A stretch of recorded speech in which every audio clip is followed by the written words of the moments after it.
السلام علیکم ویورز، 7ویں قسط کا آغاز ہو چکا ہے۔ تمام لوگ دسترخوان پر بیٹھتے ہیں۔ اورال آتا ہے اور ان کو خوش آمدید کہتا ہے۔ ارطغرل کہتا ہے شکریہ۔ جاندار صاحب ارطغرل کو کہتے ہیں آپ کے قبیلے کی خواتین بہت اچھی قالینیں بناتی ہیں، کیوں نہ ہم مل کر یہ کاروبار شروع کریں؟ اس سے ہماری دوستی بھی مضبوط ہوگی۔ ارطغرل کہتا ہے کہ میں اپنے گھر والوں سے مشورہ کر کے آپ کو بتاؤں گا۔ جاندار صاحب کہتے ہیں جی ضرور، گھر والوں سے مشورہ کرنا اچھی بات ہے۔ اورال کہتا ہے حضور یہ آپ کیا کہہ رہے ہیں، ایسا نہیں ہو سکتا۔ جاندار صاحب جواب میں کہتے ہیں کہ بہار سے پہلے اتنی قالینیں تیار کرنا مشکل ہے، اس لیے ہمیں کائی والوں کی مدد چاہیے۔ جاندار صاحب ارطغرل کو کہتے ہیں میں نے آپ کو اپنی پیشکش بتا دی، اب مجھے آپ کے جواب کا انتظار رہے گا۔ ارطغرل کہتا ہے روزی دینے والی اللہ تعالیٰ کی ذات ہے، لیکن جو اس کا وسیلہ بنتے ہیں ہم اس کے شکر گزار بنتے ہیں۔ جاندار صاحب چولپان خاتون سے کہتے ہیں ارطغرل صاحب اور ان کے گھر والوں کی مہمان نوازی کے لیے کوئی کسر نہیں چھوڑنی۔ اسلحان خاتون اور چولپان خاتون کہتی ہیں جیسے آپ کا حکم۔ جاندار صاحب ارطغرل سے کہتے ہیں مجھے آپ کے جواب کا انتظار رہے گا۔ آپ اپنے گھر والوں سے مشورہ کر لیں، کیونکہ یہ ہم ترک قبائل کی عظیم روایت ہے اپنے گھر والوں سے مشورہ کرنا۔ اس کے بعد آپ کل مجھے اس پیشکش کے بارے میں جواب دے دیجیے گا۔ ارطغرل کہتا ہے جی ضرور۔ اس کے بعد دعوت کا سلسلہ جاری رہتا ہے۔ وہ تمام لوگ کھانا کھانا شروع ہو جاتے ہیں۔ دوسری طرف سیمون کے پاس اس کا سپاہی پیٹروس اس سے ملنے آتا ہے۔ وہ اسے بتاتا ہے کہ تقریب کی تمام تیاریاں مکمل ہو چکی ہیں اور جاندار صاحب نے ارطغرل کی دعوت کی ہے۔ سیمون کہتا ہے کہ جاندار ایک بوڑھا شیر ہے۔ اسے پتہ چل چکا ہے کہ ترگت پر حملہ اس کے بیٹے اورال نے کیا تھا اور اب وہ اس تنازع کو شروع ہونے سے پہلے ہی ختم کرنے جا رہا ہے۔ تو جلد ہم سنیں گے کہ یہ دونوں قبیلے آپس میں لڑ کھپ کر مر گئے تھے، کیونکہ ارطغرل بہت چلاک آدمی ہے، وہ بانپ لے گا۔ دوسری طرف ارطغرل آرتک صاحب حائمہ خاتون اور حلیمہ خاتون کے ساتھ میٹنگ کر رہا ہوتا ہے۔ حائمہ خاتون کہتی ہیں ہم پہ اتنا مشکل وقت ہے اور اس ٹائم پہ یہ پیشکش، لیکن مجھے یہ سمجھ نہیں آیا انہوں نے ہمیں یہ پیشکش کیوں کی ہے۔ ارطغرل کہتا ہے والدہ جاندار صاحب کی اس پیشکش کو یہ دھوکہ ہے، وہ ہمارے سپاہیوں کے خون کا بدلہ دے رہے ہیں۔ آرتک صاحب کہتے ہیں ہاں ضرور، قالینوں کے جلنے کا فائدہ صرف اورال کو ہو سکتا ہے، اس لیے یہ اسی کا ہی کام ہے۔ حائمہ خاتون پریشان ہو جاتی ہیں۔ حلیمہ ارطغرل کو کہتی ہے کہ ہمیں کارخانے کا کام میرے اور والدہ کے سپرد کر دیجیے گا، کیونکہ چولپان خاتون اور اورال سے ہمیں کوئی بھی اچھے کی امید نہیں ہے۔ ارطغرل کہتا ہے میں یہ پیشکش قبول کرنے کے لیے صرف ایک یہی شرط رکھوں گا، اور پھر بعد میں اپنے شہیدوں کا حساب ان سب سے لوں گا۔ دوسری طرف اورال جاندار صاحب سے کہتا ہے میں اتنی دیر سے وینس کے تاجروں کو منا رہا ہوں اور آپ نے ان کو کائی والوں کو سارا کام دے دیا، کیوں؟ آپ ان کو آنے والے رزق میں حصہ کیوں دے رہے ہیں؟ کائی والوں سے نہ دشمنی اچھی ہے نہ دوستی اچھی ہے۔ جاندار صاحب کہتے ہیں دونوں قبیلوں کی سلامتی کے لیے یہ سب کچھ ضروری ہے، مجھے کسی کا کوئی بھی اعتراض نہیں سننا۔ اور پھر آلیار کو کہتے ہیں تم اس کاروباری سودے کی قیادت کرو گے اور اورال تمہاری اس کام میں مدد کرے گا، تمہیں سیمون سے ملوانے کے لیے تمہاری ہیلپ کرے گا۔ آلیار صاحب کہتے ہیں جی ٹھیک ہے، جیسے آپ کا حکم بابا، اور یہ کہہ کر وہ اٹھ کر چلے جاتے ہیں کہ مجھے بس یہی کہنا تھا۔ اسلحان آلیار سے پوچھتی ہے کہ بابا نے یہ کاروباری شراکت کیوں شروع کی ہے، اس کے پیچھے کیا فائدہ ہے؟ آلیار کہتا ہے جو بھی ہو رہا ہے انشاءاللہ ٹھیک ہی ہوگا۔ اسلحان خاتون کہتی ہیں جی انشاءاللہ سب ٹھیک ہوگا۔ دوسری طرف آلیار اپنے خیمے میں پہنچتا ہے اور وہ انتہائی غصے میں ہوتا ہے۔ وہ صندوق پہ پڑی ہوئی تمام چیزیں اٹھا کر نیچے پھینکتا ہے۔ چولپان خاتون کا صلیبی نشان بھی نیچے گر جاتا ہے، لیکن اورال اس کو نہیں دیکھ پاتا۔ چولپان دیکھتی ہے اورال کا منہ دوسری طرف ہے اور وہ جلدی سے وہ نشان اٹھا کر چھپا لیتی ہے اور وہ کہتی ہے پرسکون ہو جائیں حضور، آپ کو اپنے دشمن اور دوست کی پہچان کرنی ہوگی۔ اورال غصے سے کہتا ہے میں ارطغرل کو اپنے سونے میں شامل نہیں کروں گا۔ اورال کہتا ہے بابا کو میں نے اتنا خوف زدہ نہیں دیکھا، وہ ارطغرل سے پتہ نہیں کیوں ڈرتے ہیں۔ چولپان کہتی ہے اب ہم کیا کریں گے؟ کہتا ہے اس میں سیمون ہماری مدد کرے گا۔ دوسری طرف سیمون کا فنکشن شروع ہو چکا ہے۔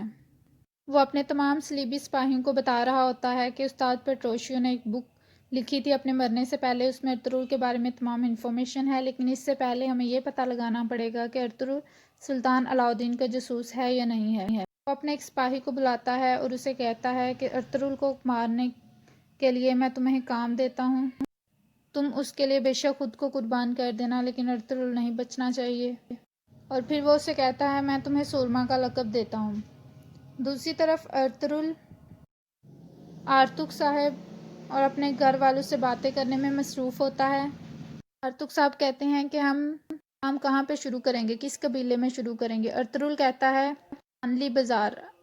آرتوک کہتے ہیں ہانلی بازار اختلافات کا گڑھ ہے۔ ارطغرل کہتا ہے جب تک ہم وہاں نہیں پہنچیں گے تو ہمیں کیسے پتہ چلے گا، ہمیں وہاں پہ جانا پڑے گا۔ اتنے میں بمسی وہاں آ جاتا ہے۔ ارطغرل پوچھتا ہے تاجر کہاں کو روانہ ہونے والا ہے؟ بمسی بتاتا ہے وہ میدلی کی طرف روانہ ہونے والا ہے۔ ارطغرل کہتا ہے مطلب وہ ہمارے لیے جال بچھا رہے ہیں؟ بمسی کہتا ہے ہم بھی ان کے لیے جال بچھائیں گے۔ مجھے سلطان علاؤالدین کا جاسوس سمجھتا ہے، لیکن وہاں پہ میں نہیں جاؤں گا، کسی اور کو بھیجوں گا۔ بمسی پوچھتا ہے کیا میں جاؤں گا؟ ارطغرل کہتا ہے نہیں، تم ہانلی بازار جاؤ، وہ تمہیں ڈھونڈ لے گا جس نے جانا ہے۔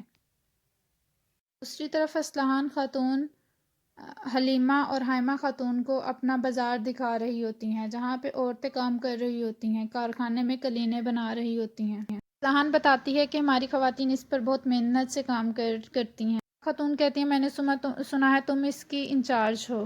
خاتون کہتے ہیں یہ تب تک انچارج تھی جب تک اس نے ارطغرل کو اس تاجر کا نہیں بتایا تھا۔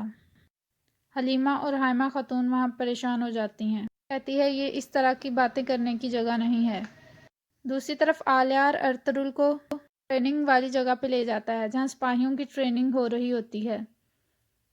اورال بھی وہاں آ جاتا ہے اور وہ ایک سپاہی کے ساتھ ٹریننگ کرنا شروع ہو جاتا ہے۔ وہ لڑنا شروع ہو جاتا ہے اور اس کے گلے پر تلوار رکھ دیتا ہے۔ ارطغرل اورال کو کہتا ہے ہمیں مشقوں کے دوران رحم دل ہونا چاہیے۔ اورال کہتا ہے یہ سرزمین رحم دلوں کی نہیں ہے، یہاں پہ اگر تم رحم دل بنو گے تو دشمن تمہارے پیٹھ پر چڑھ کر بولے گا۔ ارطغرل کہتا ہے اور پھر کچھ دوست بنانے کی کوشش کرو اورال کہتا ہے اس دور میں جہاں اپنے آپ پر بھروسہ نہیں ہے، وہاں دوست پر کیا بھروسہ کیا جا سکتا ہے، اور یہ آپ سے بہتر کون جان سکتا ہے۔ اوپر سے حلیمہ آ جاتی ہے اور وہ ارطغرل کو کہتی ہے کہ اب ہم واپس چلتے ہیں۔ اسی طرف بمسی ہانلی بازار میں گیا ہوتا ہے اور وہاں ایک مانگنے والا اس کے پتھر مارتا ہے۔ وہ اس مانگنے والے کے پاس جاتا ہے تو وہ دہان ہوتا ہے جو کہ ایک نقاب میں چھپا ہوتا ہے۔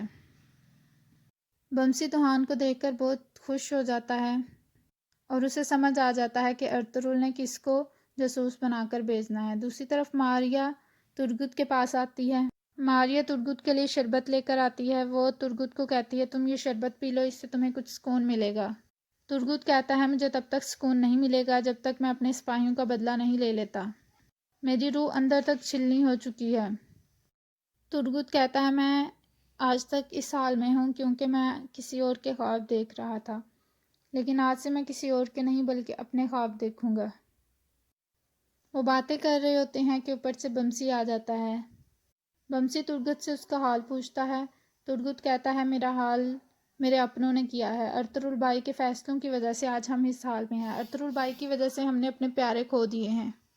بمسی کہتا ہے بھائی تمہیں کیا ہو گیا ہے، تم شاید اپنے زخموں کی وجہ سے پریشان ہو، اس لیے یہ سب کچھ بول رہے ہو۔ ترگت کہتا ہے میں اپنے ہوش میں ہوں اور جو بول رہا ہوں وہ سب کچھ ٹھیک بول رہا ہوں۔ بمسی ماریا کو پکڑ لیتا ہے کہ تم نے میرے بھائی کی سوچ بدلی ہے۔ ترگت اسے کہتا ہے بس کر دو، کسی پہ الزام نہ دو، یہ سب کچھ میری اپنی سوچ ہے، میں خود کی وجہ سے یہ سب کہہ رہا ہوں۔ بمسی غصے سے کمرے سے باہر نکل آتا ہے اور آگے سیمون کھڑا ہوتا ہے۔ سیمون بمسی کو کہتا ہے کہ کبھی کبھی وحشی پن اچھا نہیں ہوتا ایک سپاہی کے لیے، تمہیں ترگت کی نقطہ نظر سے دیکھنا چاہیے۔ یہ سیمون کو کہتی ہے کہ ترگت اب ارطغرل کا وفادار نہیں رہا۔ سیمون کہتا ہے وہ ایک دفعہ پہلے بھی یہ کر چکا ہے، پیٹروشیو نے اسے پکڑا تھا اور وہ پھر یہی کرے گا، اس کی محبت میں گرفتار نہ ہو جانا۔ دوسری طرف جاودار قبیلے میں ارطغرل اور اس کے گھر والے دعوت میں بیٹھے ہوتے ہیں۔ ارطغرل جاندار کو کہتا ہے میں نے آپ کی پیشکش قبول کر لی ہے، لیکن کارخانے کو ہینڈل کرنے کے لیے حلیمہ خاتون اور میری والدہ ہوں گی، وہ اس کی انچارج ہوں گی، اور یہ کام ہم ہانلی بازار میں کریں گے، دونوں قبیلوں میں نہیں کریں گے۔